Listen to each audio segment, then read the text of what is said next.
Prentice Christian High School is Bart Carter. He arrived at WC in the fall of 1994 and was teammates with Dr. Ball and Dr. Breerwood and played for Coach Bobby Hopper.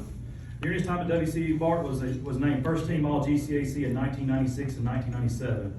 During his career, he was one of the most feared hitters in the conference. He hit .367 with 32 home runs, 45 doubles, and drove in 166 runs. After his junior year, Bart was drafted by the Tampa Bay Devil Rays and played 3 seasons. Bart earned his Bachelor's of Business in 1999 and currently works for American Fidelity Insurance as an agent and lives in Mendenhall. Ladies and gentlemen, Bart Carter.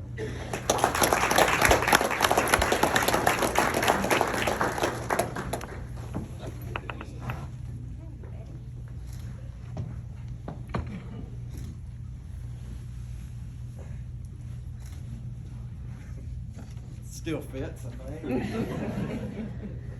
May have put on a couple pounds since COVID. I knew it was going to happen, and I did not want to follow you. As DJ was calling out the accomplishments of some of these Hall of Fame winners, we were talking about past presidents, and he kind of mumbled insurance agent. I'm the insurance agent. So my speech is probably going to sound a little bit different than Breerwood's.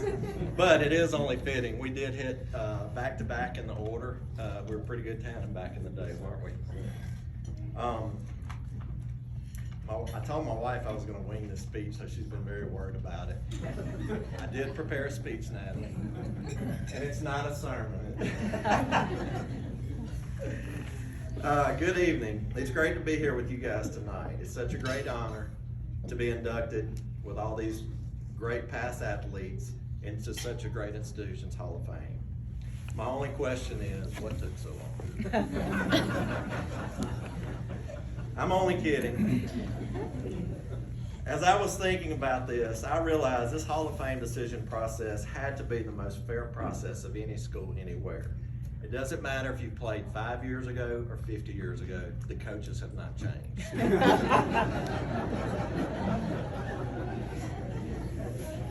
I don't know if it's the fact that the administration treats its employees so good, or that your retirement plan sucks so bad they can't afford it. I received a call from, I don't know if it was Dr. Houston or Sheila Brown, almost 2 years ago, telling me that I had been chosen for this great honor. She and I were very excited about the conversation. She told me to make an invitation list of my family, friends, and old teammates, and be prepared for a nice black or red tie and a nice speech. And she would contact all my guests for me and set everything up, and everything would be great. Well, as you know, COVID hit and the ceremony was postponed and rescheduled several times. This last conversation went a little different from the first one. It was like, okay, we're going to do this ceremony if COVID kills half our staff. You take care of your invitation list. All I need to know is how many are coming. And by the way, there are going to be 2 Hall of Fame classes, so you have 5 minutes. And I will come take the mic from you. I'm kidding about that. They have been great, and I sure appreciate their efforts throughout all these challenges. I first want to thank my guests that have come to support me tonight. My wife, Natalie, who I met just before my junior season at Carey. Her first real test in our relationship was traveling all throughout the Southeast with my parents while listening to my dad's repertoire of stories about my playing days growing up. Thankfully, she passed that test, and we've been together ever since. I also have my 2 boys, Wilkes and Truett. Wilkes is 14, Truett's 12. My daughter, Abigail, is playing softball in North Alabama this weekend for Delta State. Hopefully, she'll get us a couple hits this weekend. All 3 of my kids share their daddy's love of baseball and softball, and we have a special bond due to those sports. Also have my father, Jimmy Carter. He and my late mother, Carolyn, were my biggest fans and supporters during my playing days. I could not have made it without them. Thanks, Dad. My sisters, Allison and Lee, have both driven a long ways to be here tonight. My wife's parents, Jairus and Abby, her sister and brother-in-law, Jennifer and Don Green, my dear camp buddy, Marty Roberts, and 2 of my close co-workers and their wives, Scott and Rhonda Gordon and Buddy and Allison Beach. I truly appreciate the efforts you've made to be here. It means a lot to me, and I love you all. Okay, enough of the mushy stuff. Time to reminisce on some of my favorite memories of my William Carey days. I had some of the best years of my life at William Carey. I truly believe I couldn't have had a better college experience anywhere in the country. Many of my best memories and friends come from my time at Carey. As a freshman, the year before Adam came, I joined a team full of talent. We at one time during the season had over a 20-game win streak. We beat the Ohio State University, which was my first pitching victory. We beat Mississippi State in Starkville. We didn't do so well that year, but no, we didn't do so well. But we did our freshman year. We won our conference championship, and we were oh so close to a World Series appearance. If it were not for a freshman closer hanging a curveball to a St. Mary kid to give up the lead in the regional semifinal game, I'm sure Coach Hofford vividly remembers that game and who that freshman closer was. My sophomore year, we returned another really good team. The guys across town, who Coach Hofford affectionately refers to them, had an opening in their schedule and decided to schedule William Carey for a 3-game weekend series. We absolutely dominated USM for a series sweep that included blowout wins of scores of 23-5 and 9-2. I could not remember the other score. 18-6. What was it? 18-6. 18-6. Wow, 3 blowout wins.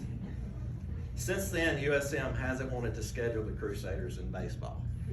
So when you hear their phrase, anyone, any place, anytime, that's not always the case. My junior year, we were good again. We won our conference tournament championship again. We slipped up in the opening game of the regionals and then battled back all the way to the semifinal game before finally running out of pitching and getting edged by a really good Dallas Baptist team, falling just short again of a World Series appearance. Our coaching staff was just as talented as our players. Besides Coach Halford, we had assistant coaches Hayden Cox, Craig Fletcher, Mark Enos, and Stephen Fuller, who we called Sweet. Sweet especially had a special talent. He could drive our 13-passenger van while playing Tunk, which was a very competitive card game with backseat passengers. If you think texting and driving is a challenge, you should try this yourself. It did cost us on one road trip though. While in the middle of an intense hand, we missed the Montgomery exit off I-20 and lost our lead Halford van. Remember, these were the days before cell phones. We had no idea what hotel or area we were staying. When we made it to Montgomery, we had to stop at a payphone and call all the hotels until we found the right one. Needless to say, Halford was not happy with Sweet when we arrived over 2 hours late to the hotel. It's no surprise to me that Coach Halford has had so much success here for so long. His teams have always been built on mental toughness, which will win a lot of games. I can remember my freshman year, one of the toughest guys I know, our senior catcher, John McCauley from Petal, took what he thought was a cheap elbow as a guy crossing home plate. He called time and went into the imposing dugout for revenge. I remember thinking, Halford's probably going to tear into McCauley for doing that. I was wrong. The entire team took a lengthy chewing because we weren't going in there with him. And when things occasionally weren't going well for us, sometimes Coach Halford would pick a fight for us. I'm sure my teammates remember Auburn Montgomery. I can distinctly remember my first brawl. We were at Huntington College. When things broke out, I went straight for the opposing pitcher, who was at least 6'6". He had my number that day at the plate, and I figured who better to go after. Things didn't go a whole lot better for me in the fight than it did at the plate that day. I can remember counting the knots on my head on the way back to the hotel, and there were quite a few. There's nothing like a good brawl to really bring a team together. One thing I learned, those things would be talked about for years to come. You better have a good story about how you were involved And if not, you better make one up, because your teammates will give you lots of grief if not. Coach Hofford quickly became a mentor to me and many of my teammates. I learned so much about the game of baseball from him. We saw him not only as a great leader on the field, but also a great family man and Christian leader. I give much credit to him for many of my life's accomplishments, even in my career. You see, after almost all losses, we had to take our lengthy chewing. And quite often he would say, if you can't play any better than that, you may as well go ahead and start selling insurance or something.